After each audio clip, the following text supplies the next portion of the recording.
In this video we're going to discuss the increasingly popular 4-3-3 system of play. This is a formation that's particularly been pushed in youth football as a result of players really having to play a number of different positions, making a number of different decisions, and also helping to develop more attacking personalities with the front three. Placement of the front three strikers favours offensive pressing, especially when the team forces the opposing defence section to move the ball to their side defenders, so creating the opportunity to shorten in towards the strong side. Teams playing a 4-3-3 should be naturally inclined to press their opponents, especially when the ball is in the highlighted area in the final third, in their attacking or your attacking third of the field. If we look at the possible arrangements of a 4-3-3 system, we see the biggest difference in the central midfield position. Forward line consists of the centre forward and two outside wing forwards.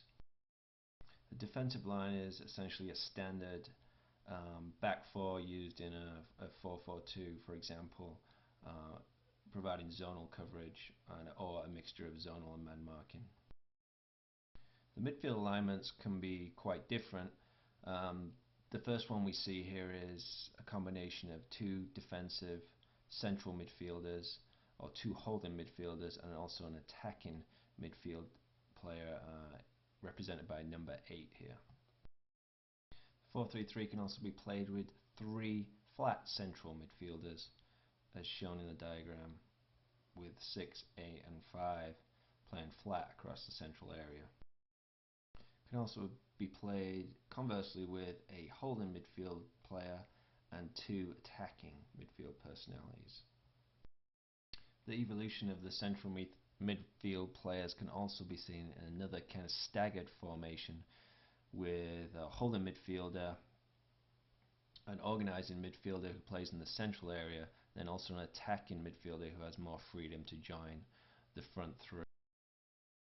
The front three system allows a team to apply pressure closer to the opponent's goal. The front three does not steer the team's attack as a two-front does, but attempts to actually intercept the ball with being a lot closer to the positions where they can apply pressure. This system becomes particularly effective when you play against an opponent that cannot serve long balls to the strikers or accurate long passes forward. If the opponent tries to play the ball sideways or indirectly, they're going to receive constant pressure as they try to build up a stage from the back. The system further promotes that ability for a team to be able to hit a long ball. If they cannot hit accurate long balls, they're going to be in even more trouble. But in essence, it actually forces the opponent to play long balls. The front three system also forces an opponent to think about whether they want to change. Few teams are actually willing to play a 3 versus 3 in their own defensive third of the field. In this shape, we also still have the security of the 4 back players as opposed to the 3-4-3 system. We also have the added flexibility of playing against a 4-4-2 system, of playing zonal or also in a man marking and sweeper type situation. This system provides a very strong midfield base. Holding or defensive midfielders, also known as screening midfielders, prevent or screen passes going into the two natural centre forwards of a 4-4-2. This makes it very difficult for our opponents to stage an attack in their attacking third of the field. In the attacking phase, these players act as playmakers who can connect the back and also switch the field. Generally, these players play quick and simple. They must also be selective about opportunities to go forward. Generally, one would go, one would stay to prevent any dangerous counters. These players are also strong in the air and generally are known as good ball winners. Again, these players would never both go forward together. Generally, one would go and support the attacking midfielder, and one would stay central and remain as the screening or holding midfielder.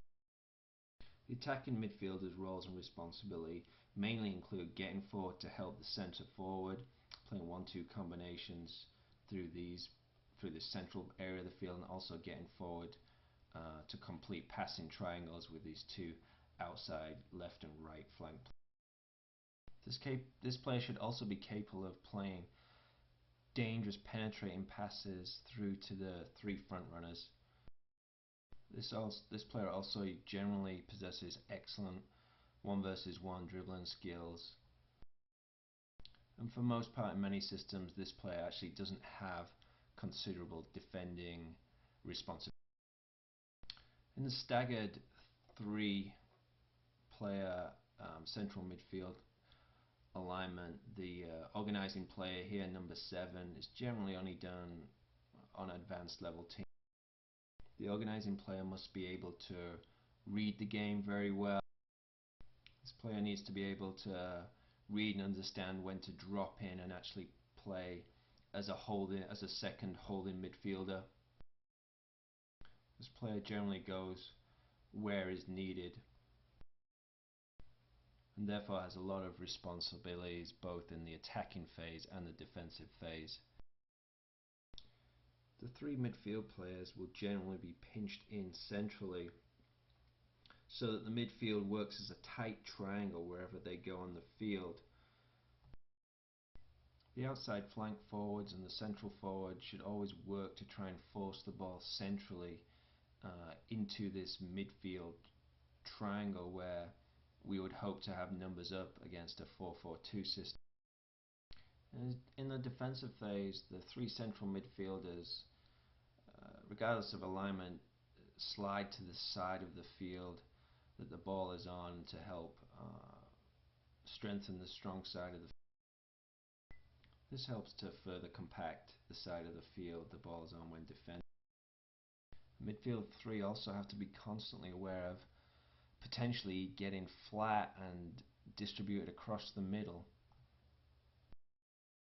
When they get dispersed and separated, they leave these large passing channels down the middle when you attempt to play 3 players across the central midfield as opposed to 4. And when that occurs, we also lose the screening midfielder who would be prevented passes into the seam area for any strikers who are checking into the space. Although weak in some areas, the 4-3-3 does comply to modern defensive formation principles. We now have the 4-tiered hierarchical approach to defending as opposed to the standard 3 of the 4-4-2, which in theory should make penetration more difficult, especially in these central areas. However, whereas we're relatively strong in this central section with numbers ups in terms of defending, we also need to be aware and recognize the weakness of these flank space areas, which are a natural space in the absence of having left and right flank midfield players.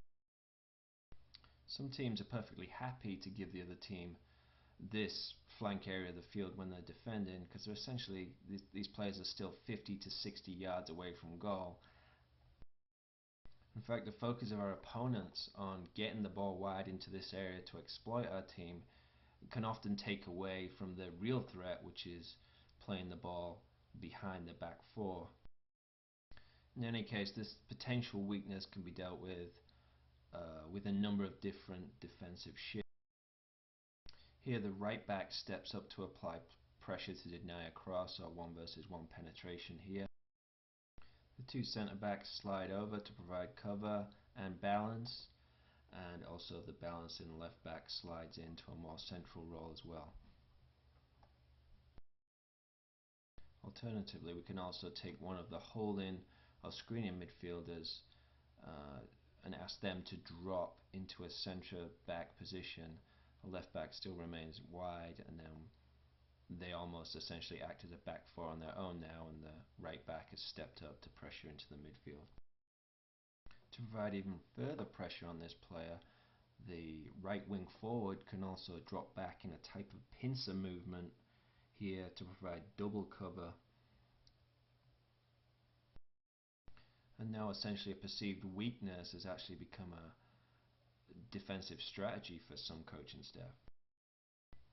If we start to look at the pressure cover balance defensive diagonals for the 4-3-3 system, this is what we start to see.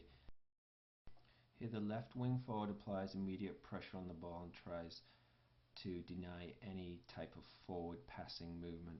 The centre forward slides in to provide some cover, and then the right wing forward slides in to provide some balance here.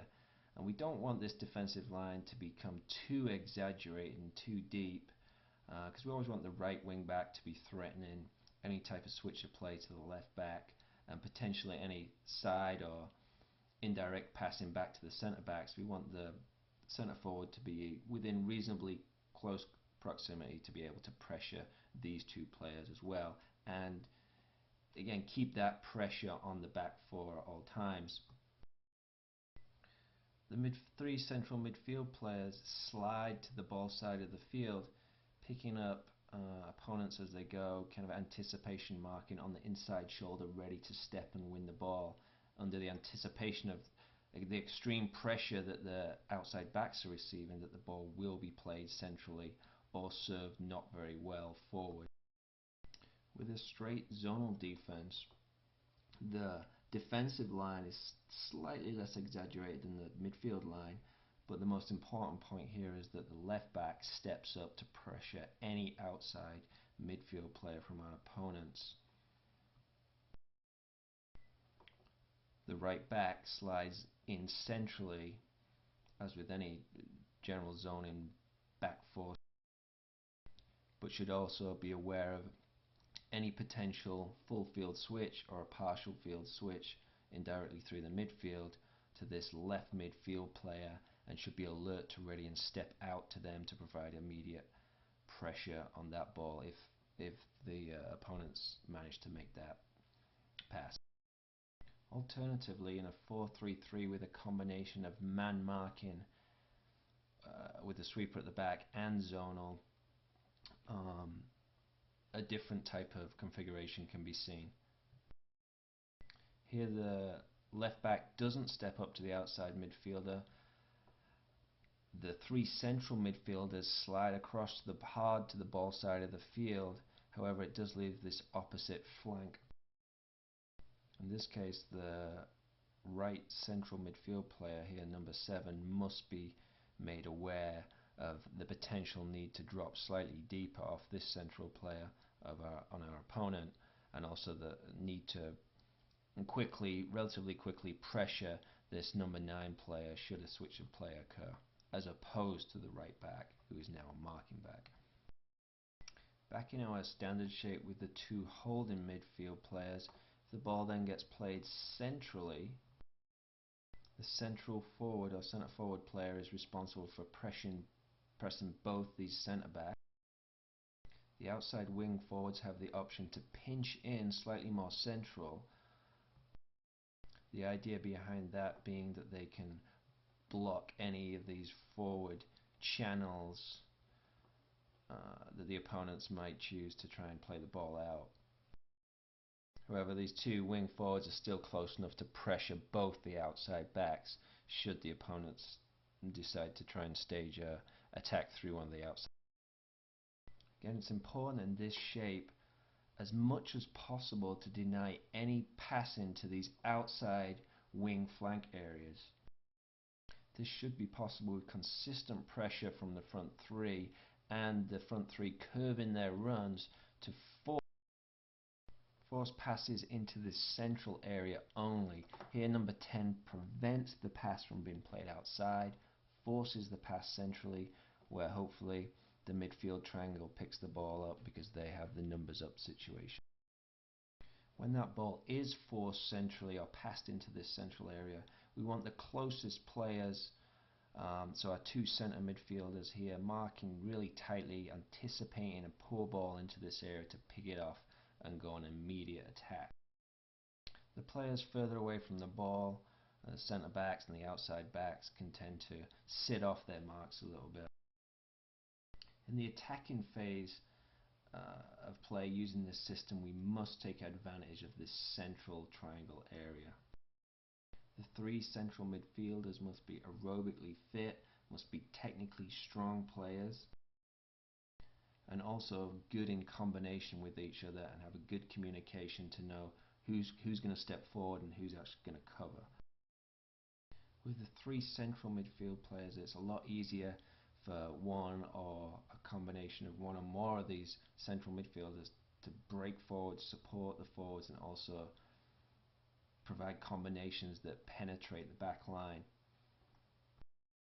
The holding midfield player essentially just sits in and covers while these two players, or one or two players, are.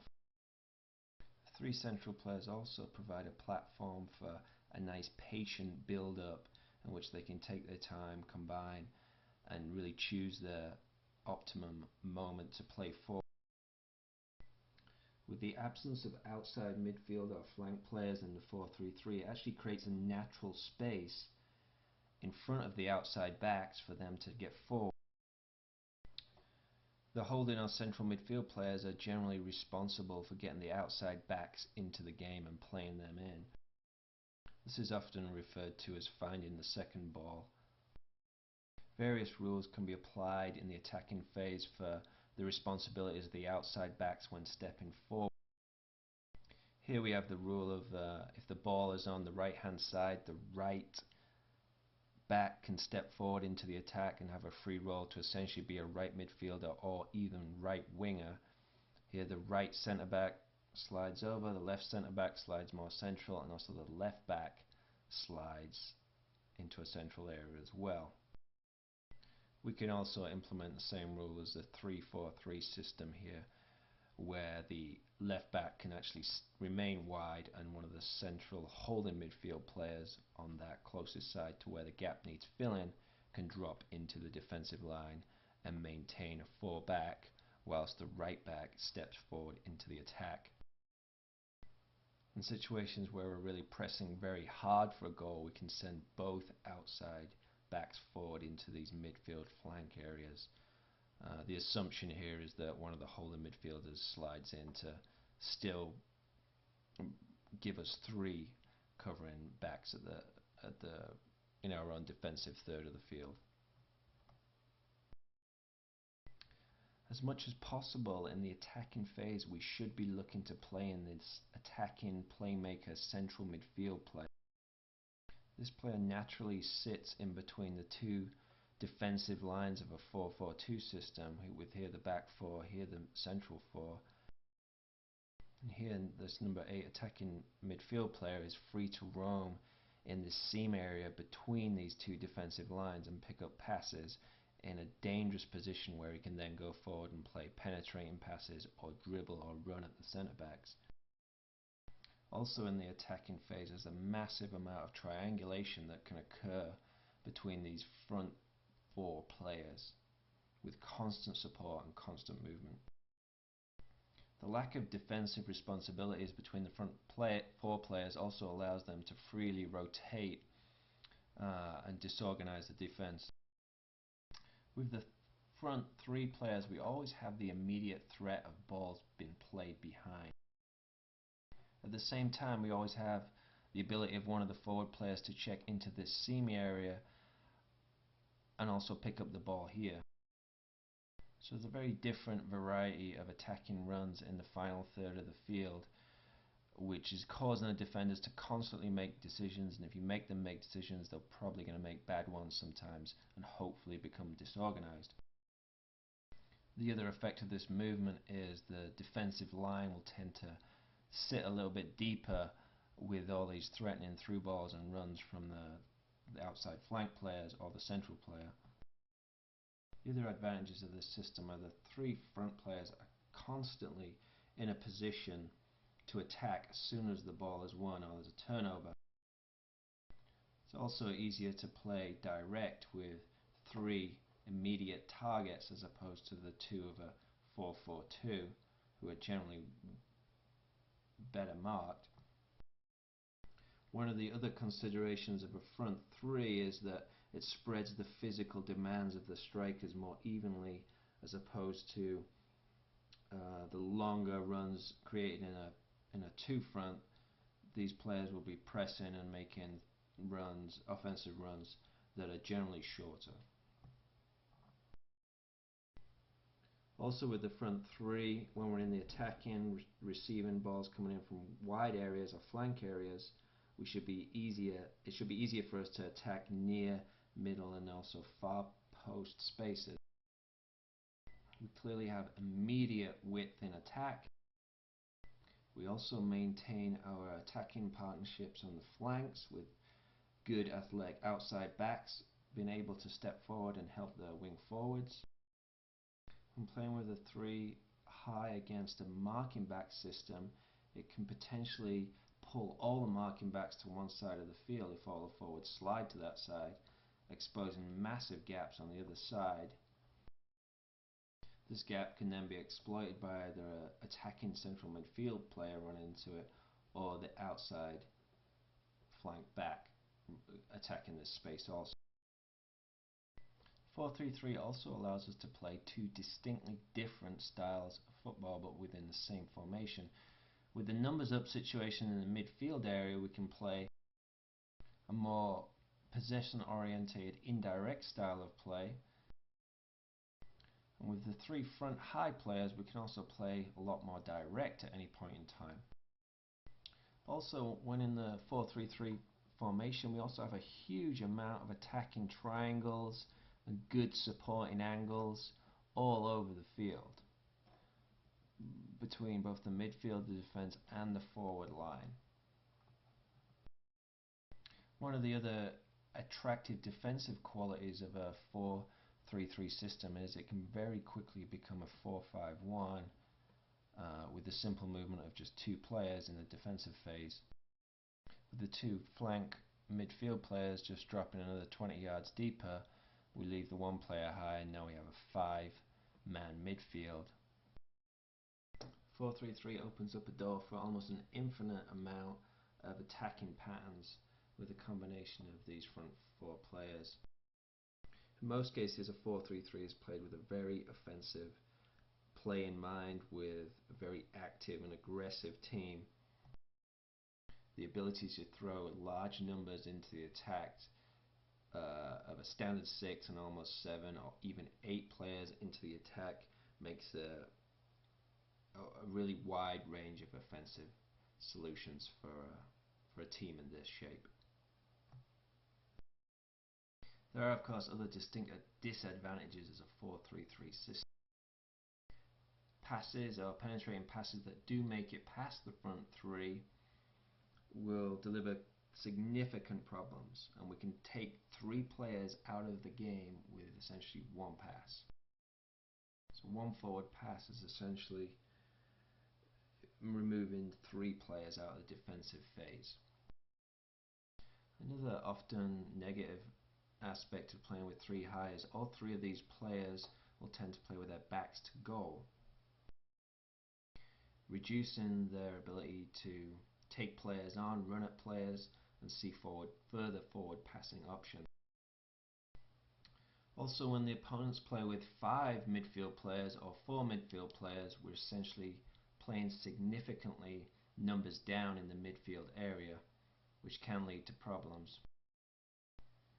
The team also defends with generally 7 players as opposed to the 2 walls of 4, which create 8 in a 4-4-2, which make it slightly less defensive minded.